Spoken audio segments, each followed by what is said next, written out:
after the 4th of July celebration, it still wasn't clear what was going to happen with the statue. There were noises like maybe they wanted it at Prototown, but maybe not. It wasn't clear. So I decided that we had better put the crate back into order, because when the crate was dropped, one of the main supports, this one, was broken. So I took this one out and put it in the place of the broken one, because the thing could still work without that. And there was also broken parts of the cradle, which had to be dealt with. So Mo and I did that last night. This morning, I went back to B1, which is this big factory building, half of which we were able to use, all of which is being used by a company called Blackwave, which cleans gas tanks for satellites and rockets. And the people there had been really helpful.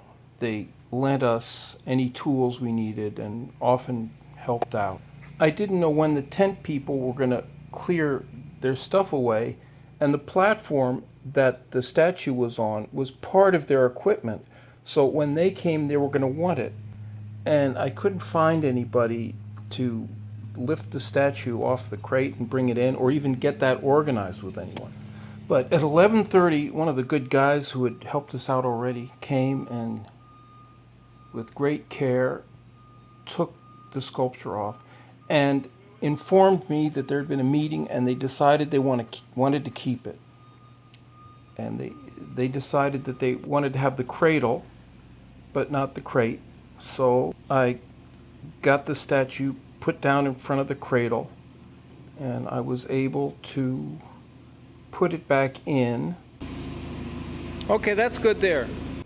And managed to make the repairs to the cradle so that it was put back together the way it ought to be. The crate will be disposed of, and it's done its job. Even though it got dropped, it was strong enough to protect the statue so that the damage was at least repairable. Here's where George Washington is now. This is, as far as we're concerned, this is the final disposition. So from here it will be moved somewhere and stored until they can find a place for it. Relieved that it's in one piece again. We put them back together, but I'm still a little bit concerned about its future, where it's going to go. I think it needs a really big building to sit inside of, because it's plaster, of course.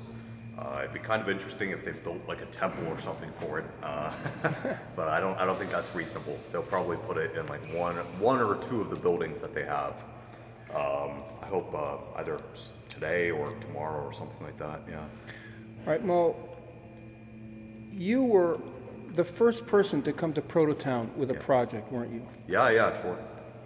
So that was right at the beginning when they were trying to get people to come to Prototown to experiment and build and do their things, and you came with a project. And what was that project?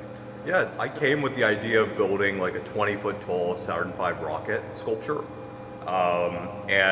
It was just not really actionable at the time, because I wanted to do like bronze, I wanted to roll sheets of bronze, I wanted to weld them together, and I wanted it to be like really large and accurate to the actual Saturn V.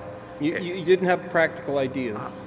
It was not a practical idea, and I had also never built anything in my life, so that fell apart pretty quickly, as you can imagine.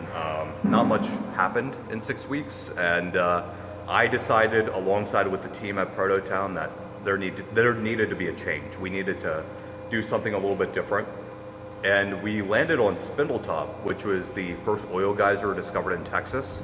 It's a big wood tower with oil in the middle. And for a sculpture, it's hard to represent oil, but we ended up doing that with steel, steel pipe and steel tube. You were celebrating the dynamism of Texas as an industrial power. Yeah, And was Spindletop the first realization at Prototown? yeah, I'd say so. I think it was like the first structure outside of the initial housing and initial buildings. Yeah, it was kind of cool. Yeah. And then you had the idea for the 250th anniversary. Yep. No, I think the 250th anniversary I realized about last year or maybe a little bit prior was coming up, and I didn't see anyone really doing much at the time, and I thought that's really unfortunate because it's a celebration of America, and it's the most important distinction of our civilization, American civilization. You know, Rome lasted for about 1,000 years. You know, the western side. The eastern side lasted for about 2,000 years. I want America to last for 10,000, 50,000, 100,000 years. So I think 250 is a pretty good milestone and marker so far.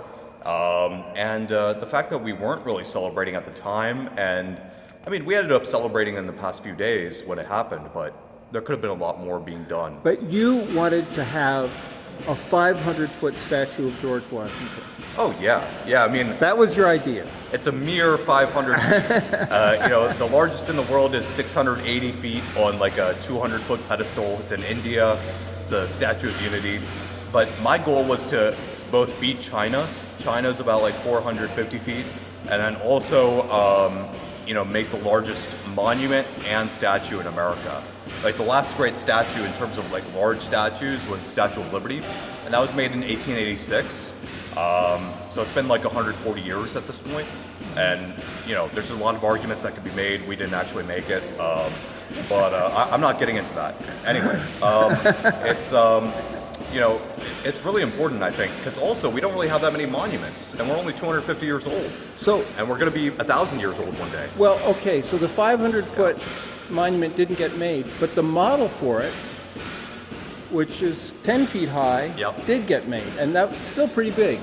Oh yeah, because I didn't see anyone else really doing a monument. Not really. I mean, So you got this thing made, yeah, and you got it brought to Prototown, yeah. and now they're starting to make a Saturn V rocket. Oh yeah. No, things come full circle. And so, in other words, your initial dream is being realized bit by bit. Yeah. I no. learned today that the Saturn V rocket model is actually a part of the Oklo installation. Really? Yeah, it has something to do with their fire control or something. I was not aware. This is new information.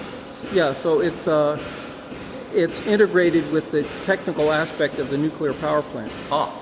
This is cool. I like it. Yeah, we need more monuments.